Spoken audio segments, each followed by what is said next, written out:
Hi everyone, this is Cindy with Creating with the Heart, and today's card was inspired by two bloggers. One is leescraps.blogspot.com, I believe. It's Snappy Scraps is the name of her blog. She did a card where she used the Campin critters, I guess he's a squirrel, raccoon? Maybe he's a raccoon, on a bike. So I'm using that same cut from Campin Critters. And also from Cards TV, Mary made an easel card using a bracket. So I'm going to show you that. But I was inspired by those two things, and so hopefully you'll like my card today. The paper that I'm using is For the Record 2. It's an Echo Park. And from Cutters Creek, CuttersCreek.com is an online scrapbooking store, and they have a Yahoo Groups site. Cutters Creek Yahoo group site, and from there, you know, they've got different postings and things like that, but the owner does all kinds of different types of clubs. So I joined two of her clubs. One is a 6x6 paper pad club, and one is an Anna Griffin Cuttlebug folder club. So every month I get two Anna Griffin folders and two paper pads, I think for 6 months or something. So and it's kind of fun to get these little packages because I've agreed to not buy a whole lot of stuff, at least for a while, until I start destashing and using up what I have, because it's starting to look like hoarders in our bedroom. And so my husband is concerned that we're going to end up on the show. So it's kind of nice because they're small little packages. They come, you know, once a month, and I feel like I'm getting something new without taking up a lot of space or spending too much money. So if that's something you're interested in, make sure you check out that website. So that's all done. Let's go to my card. And to make an easel card, this is a card. It's 5.5 by 8.5 is what your card stock at. And then you score at 2 1/8 and 4 1/4. And then you fold it in half, okay, at the 4 1/4 line, and then you fold it this way on the 2 1/8 line, okay? And so you're going to put something here which will help your card stay up as an easel, okay? So that's how your card starts.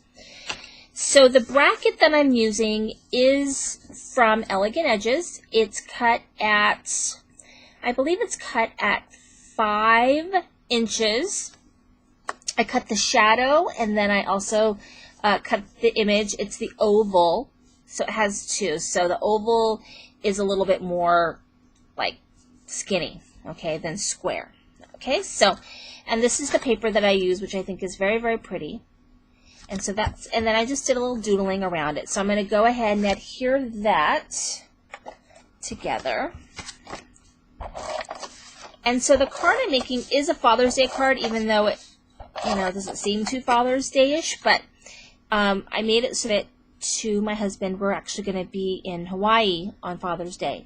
So I have to remember, hopefully, to bring all of my Father's Day cards and stuff, because my father will be there as well. So, but anyway, my little daughter, we go bike riding, and she loves to go bike riding. So I thought that would be kind of a cute card. It's not super girly because the flowers is kind of the girly part.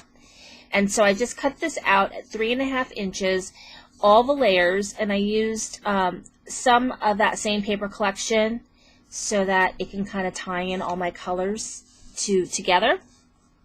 And then I put it on foam squares. So that's the hardest part, is taking off all the stinking foam squares so that I could put it on my card and show you guys what it looks like.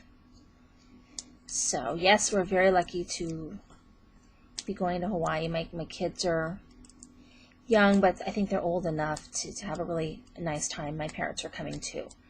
So we're going to be there over Father's Day, so I want to make sure that I had made some things, some cards and stuff for my dad, and so, okay. So this is just going to get, put it over this way, like so, okay. And then I've got this Happy Father's Day, and then it's punched out using the Modern Label punch from Stampin' Up, which is my very favorite punch. And that's just going to fit right here. And I have that also on the foam squares. So the tricky part, a little bit of a tricky part, is putting this on here. So obviously I cannot put tape all over, otherwise it'll be sticking out. So what I'm going to do is put it on the bottom half. That's my ATG actually. And so I'm put it on the bottom half, like so. And then I'm going to have to face it towards me just so that I could get it matched up. All right.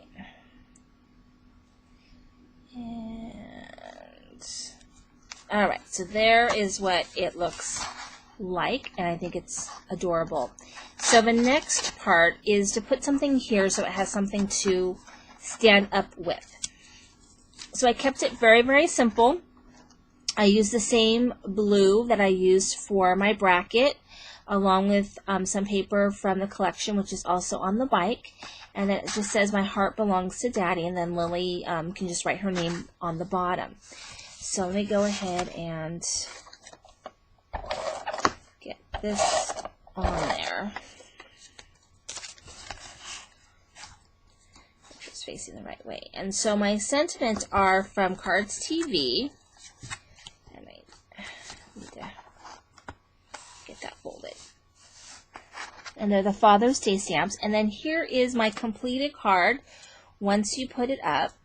And I think it's very, very cute. And I think it's very, very, easy to get this spectacular looking card. So thank you very much, Mary, for the idea of using a bracket or a shape for your easel part of your card. I think that's an awesome idea, and it looks fabulous.